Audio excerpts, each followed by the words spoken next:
The boss smiled and said, "Congratulations, you're terminated." My pulse didn't even spike. I didn't beg for my job or ask for an explanation I already had. I just nodded, closed my laptop with a quiet click, and slid it across the mahogany desk. "Good luck with the investor demo tomorrow," I said. My voice was calm, almost too calm. Richard's smile faltered for a fraction of a second, but then his ego took over. He leaned back in his leather chair, the king of his little kingdom. "We'll be fine, Danielle. Security will escort you out." As the guard walked me to the elevator, I checked my watch. 4:50 p.m. The automated system update was scheduled for 5 p.m. I smiled. The kill switch I'd buried deep in the navigation protocol would activate in exactly 10 minutes. Before we find out what happened when that timer hit 0, I have a question for you. Drop a comment and let me know where you're listening from and what time it is for you right now. I'd love to know who's part of our community. The heavy steel doors of the hangar slid open and the smell hit me first. Ozone, hydraulic fluid, and the sharp tang of hot metal. It was the scent of my life for the past 18 months. This wasn't just a job, it was an existence. AeroVantage wasn't built on code. It was built on hardware. Massive, heavy-lift drones capable of carrying cargo across continents. But without a brain, they were just expensive paperweights. That's where I came in. I was the architect of SkyGrid, the autonomous nervous system that kept thousands of pounds of metal from falling out of the sky. I walked the catwalks above the testing floor, watching the prototypes hum and hover. My team was down there, exhausted, their faces illuminated by the blue glow of monitors. We were ghosts in this machine. Richard liked to say he built this company from nothing, but I knew the truth. He built the shell, I built the soul. For a year and a half, I lived in this hangar. I slept on a cot in my office. I ate vending machine dinners. I missed birthdays, anniversaries, and holidays. I traded my social life for lines of code, my sleep for system stability, and through it all, Richard hovered, a constant, nagging presence. "Make it faster, Danielle," he'd say, tapping his expensive watch. "Make it cheaper. The investors don't care about safety protocols, they care about ROI. He didn't understand the weight of what we were doing, literally. These drones carried shipping containers. A glitch wasn't just a bug report, it was a potential catastrophe. But Richard only saw numbers. He saw valuation, stock options, and his face on the cover of Forbes. He didn't see the delicate balance of algorithms keeping disaster at bay. He needed me. He needed my brain to make his vision functional, but he resented that need. I saw it in the way he'd interrupt me in meetings, taking credit for my ideas. I saw it in the way he'd dismiss my concerns about rushing the timeline. He treated me like a mechanic he could replace as soon as the engine was running smoothly. But I wasn't just a mechanic. I was the inventor. And deep down, in the quiet hum of the servers late at night, I started to realize something terrifying. Richard wasn't just a demanding boss. He was a parasite. And once he had what he wanted, once SkyGrid was operational and the funding was secured, he would try to cut me out. I didn't let that fear paralyze me.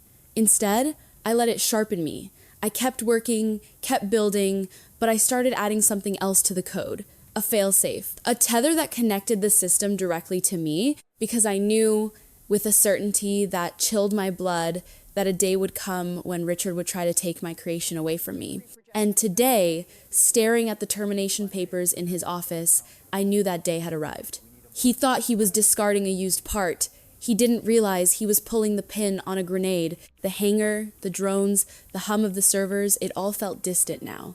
The only thing that felt real was the quiet, cold resolve settling in my chest. He wanted the sky? Fine. Let's see if he can hold it up without me. I drove home in silence.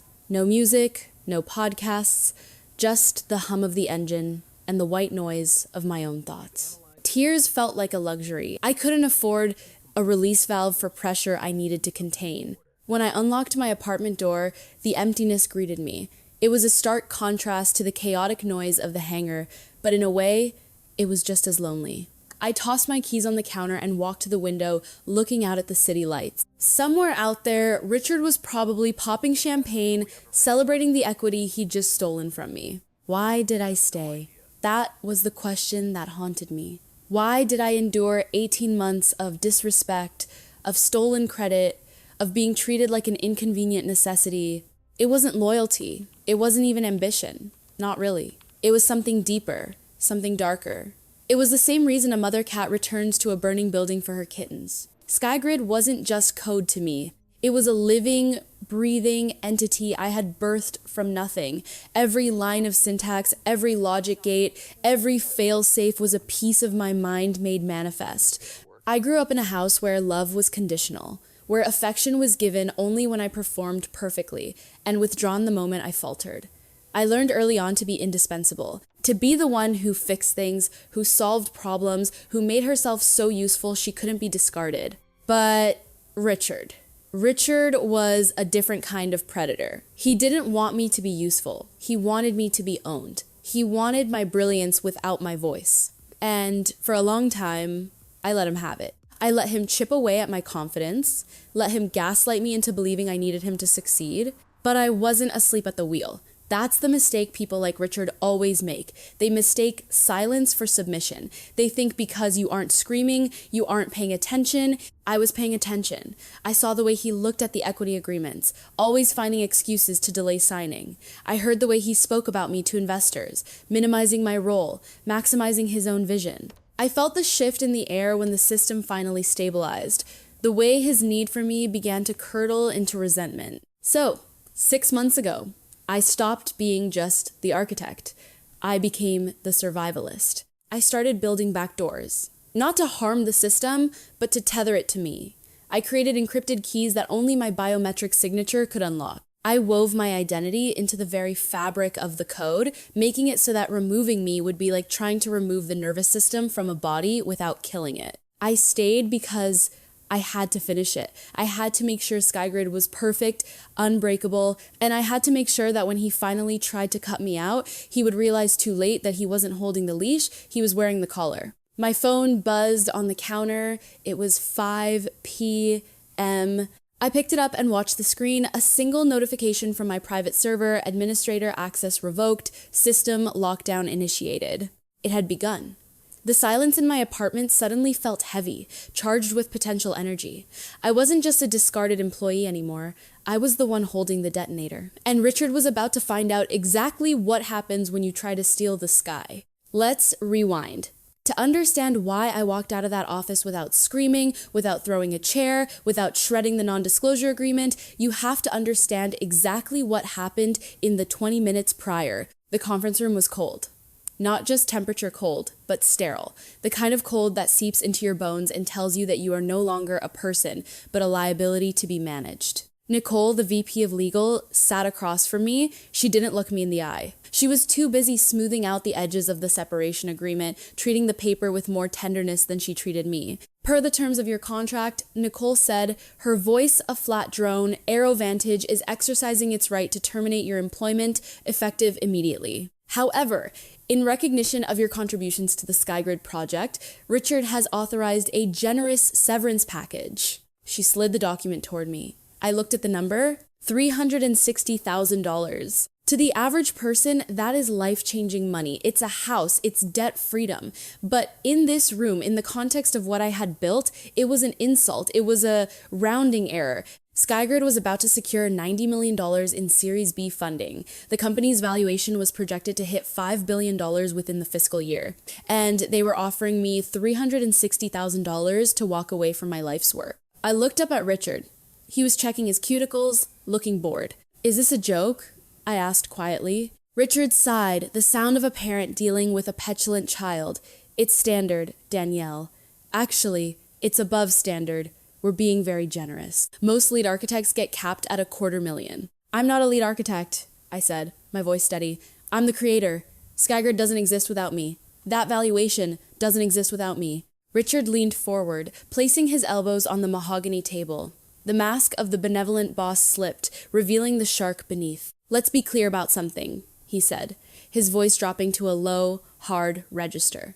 You wrote code. AeroVantage provided the servers, the electricity, the office space, and the salary that kept you fed while you tapped away at your keyboard. We bought your brain, Danielle. We rented your intellect. Everything you produced in this building belongs to us. You are a resource, and resources are replaceable. He paused, letting the cruelty of his words sink in.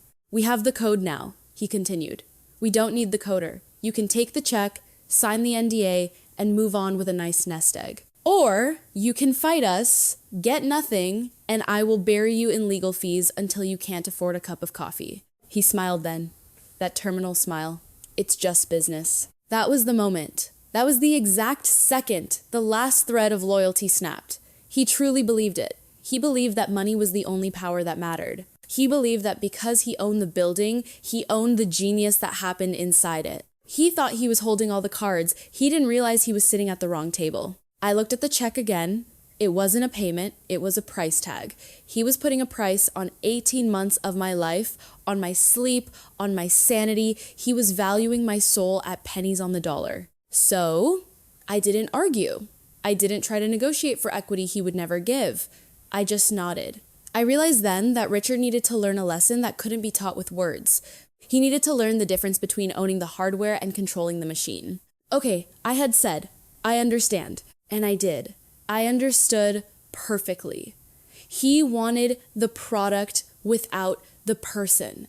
He was about to find out that with SkyGrid, they were one and the same. The diner across the street from Aero Vantage was a relic. Vinyl booths, formica tables, and coffee that tasted like burnt rubber. It was the antithesis of the sleek glass tower I had just been exiled from. I sat in a corner booth, nursing a mug of black coffee, my eyes fixed on the entrance of the Aero Vantage headquarters. It was 5:05 p.m. The demo was scheduled to start at 5. Inside that building, in the executive boardroom on the 40th floor, Richard was currently standing in front of a dozen venture capitalists, men and women who controlled billions of dollars. They were there to see the future of logistics. They were there to see drones lift shipping containers with the grace of hummingbirds. I imagined the scene. Richard, charming and confident, clicking a remote, the massive screens on the wall flaring to life, displaying the live feed from the testing hangar, the drones powering up, their rotors spinning into a blur, and then silence. My phone was on the table in front of me. I watched the seconds tick by. 5:08 p.m. Back in the boardroom, confusion would be setting in. The drones weren't lifting. The telemetry data on the screens would be frozen. Richard would be tapping his earpiece, barking questions at the engineering team down in the hangar. Technical difficulties, he'd be saying with a tight smile. Just a momentary glitch. Rebooting now. But a reboot wouldn't fix this. Because the problem wasn't a glitch. It was a lockout. At 5:10 p.m., the second phase of my protocol activated. I took a sip of coffee. It was bitter, but it tasted like victory. This was the escrow lock. When the investors agreed to the funding round, the money wasn't just handed over in a briefcase. It was wired into a holding account, a digital escrow that would release the funds to Aero Vantage the moment the system successfully completed its validation test. It was a standard clause, a safety measure for the investors, but I had added a clause of my own to the system's logic. SkyGrid was programmed to verify the identity of the administrator running the validation test. If the biometric signature didn't match the creator me, the system didn't just refuse to fly. It interpreted the attempt as a hostile takeover. And in response to a hostile takeover, SkyGrid's primary directive was to protect its assets. At 5:12 p.m., the notifications would be hitting the investors' phones. Transaction suspended. Unauthorized administrator detected. Intellectual property dispute flagged. Their $90 million wasn't just sitting in escrow anymore, it was frozen, locked down by a cryptographic key that only I possessed. The glass doors of the Aero Vantage building were my cinema screen. Suddenly, the calm flow of employees leaving for the day was interrupted. Security guards were running. I saw Jessica, Richard's assistant, sprint out the front door, phone pressed to her ear, looking frantic. My phone buzzed. Unknown number. I let it ring. It buzzed again and again. Richard was calling, the investors were calling, the world was calling. I finished my coffee, leaving a $5 bill on the table. The waitress smiled at me as I walked out. Have a good night, hun. I think I will, I said. Across the street, the lights in the boardroom were blazing. I could almost feel the heat of the panic radiating through the glass. Richard had wanted to erase me. He had wanted to make me invisible. Now, I was the only thing he could see. My phone vibrated against the plastic tabletop, a frantic, buzzing insect demanding attention. Richard. I let it ring for a full minute, watching the screen light up the dark booth. Then I picked it up. Danielle! His voice wasn't smooth anymore. It was jagged, pitched high with a terror he was struggling to contain. Where are you? I'm nearby, I said. My voice calm. Why? Get back here. Now. The system. It's malfunctioning. The demo crashed. That sounds unfortunate, I said. Have you tried turning it off and on again? Don't play games with me, he screamed, the sound distorting over the line. The investors are locked out of their funds. The drones won't respond to override commands. Fix it. I'm afraid I can't do that, Richard. I don't work for AeroVantage anymore. Remember? You fired me. I will sue you into oblivion. I will have you arrested for corporate sabotage. It's not sabotage, I corrected him. It's security. The system detected an unauthorized intrusion. Someone without administrator privileges tried to execute a command sequence they weren't authorized for. SkyGrid did exactly what I programmed it to do. It protected the assets. There was a pause, heavy and suffocating. What do you want? He asked, his voice low and dangerous. I'm coming up, I said. Have security clear the elevator. Walking back into the building felt different this time. I wasn't an employee anymore. I wasn't a resource. I was a consultant. The security guard at the front desk, the same one who had escorted me out an hour ago, looked confused but buzzed me through. When the elevator doors opened on the 40th floor, the chaos was palpable. Junior engineers were running back and forth with laptops. Jessica was on the phone, looking like she was about to cry. I walked straight to the boardroom. Richard was standing at the head of the table, his tie loosened, sweat beading on his forehead. The 12 investors were seated around him, their expressions ranging from confusion to fury. She's here, Richard announced, pointing a shaking finger at me. She hacked the system. I didn't hack anything, I said, walking to the front of the room. I didn't look at Richard. I looked at the investors. I built the system. And right now, SkyGrid has identified a critical security vulnerability. What vulnerability? One of the investors asked. A sharp-eyed woman in a gray suit. Him, I said, pointing at Richard. The room went silent. SkyGrid uses biometric authentication to verify command authority. I explained. It knows who wrote its core code, it knows who understands its logic, and it knows who is merely renting access. When Mr. Holt attempted to run the validation sequence, the system recognized that he did not possess the creator's key. It flagged him as an internal threat attempting to hijack the platform. I turned to Richard. His face was a mask of rage, but behind it, I saw the fear. You wanted to own the machine, Richard, I said softly, but you forgot that machines don't care about contracts or stock options. They care about logic, and logically, you are unauthorized. It was the moment of realization. The illusion of his power, built on my labor, crumbled in an instant. He wasn't the visionary. He was just the man with the checkbook. And right now, even his checkbook was frozen. He looked at the investors, then back at me. He was trapped. He had no leverage. He had no code. All he had was a room full of angry money and a system that saw him as a virus. Fix it, he whispered, pleading now. I can, I said, but my consulting fees are significantly higher than my salary. The boardroom was so quiet you could hear the air conditioning humming.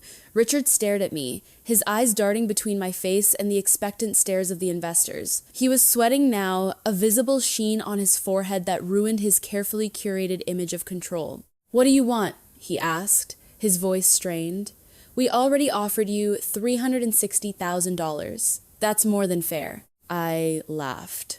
It wasn't a nice laugh. It was the laugh of someone who had spent 18 months being told her worth was negligible.